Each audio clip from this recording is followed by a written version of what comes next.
Bienvenue à ce troisième jour du rallye d'Europe centrale. Contrairement à hier, le temps roumain était affreux et les pistes semées d'embûches. Il n'y avait pas de place pour la moindre erreur. Le gagnant des deux spéciales en moto et donc le gagnant du jour a été le Slovaque Jaroslav Katrinak sur son KTM. L'homme de 42 ans a remporté la victoire avec 35 secondes d'avance, ce qui le fait grimper à la deuxième place au général.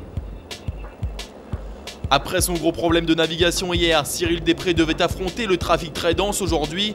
Une journée difficile pour les deux roues qui devaient suivre les pistes de camions laissées la veille. Malgré tout, Després finit deuxième dans les deux spéciales, un effort récompensé puisqu'il se retrouve à la 10e place au général, à moins de 14 minutes du leader David Casteux.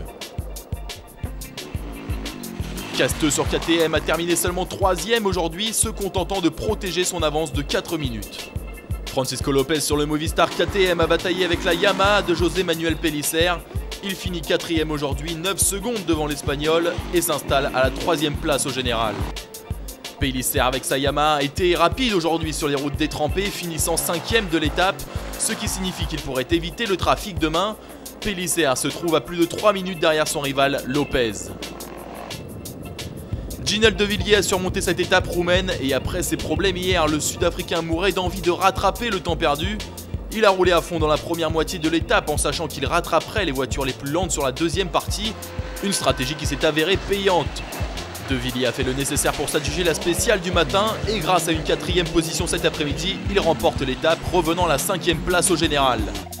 Carlos Sainz a connu un très mauvais jour, son pare-brise a subi le brouillard et ensuite ses essuie-glaces l'ont laissé tomber dans la première spéciale. Il a également cassé sa boîte de vitesse, ce qui l'a obligé à rouler en seconde une bonne partie de la course. Il était naturellement furieux puisqu'il cède 8 minutes à Peter Hansel. Il termine 8e de l'étape du jour. Les 3 Mitsubishi à essence ont connu une matinée agitée, notamment Stefan Peter Hansel.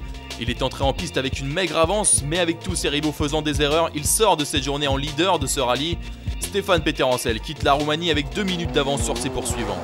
Le nouveau papa Nani Roma a fini 3e aujourd'hui à moins d'1 minute de Peter Hansel. Le grand honneur de Robbie Gordon s'est convenu à ses routes malgré une crevaison dans la deuxième spéciale. Il finit la journée à 2 minutes et demie et revient à la 4e place au général. Le vainqueur lors du deuxième jour d'Eiter Depping a été rapide dans son Volkswagen, mais seulement lorsqu'il allait dans la bonne direction.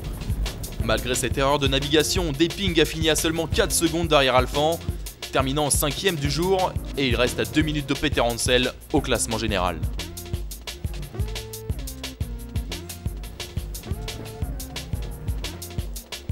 Michael Thuron-Barrère a fini 24e dans la spéciale du matin, mais lui et son Benjamin Marine ont fait une erreur qui leur ont coûté cher, arrachant une roue dans la terre boueuse. Les voilà hors compétition.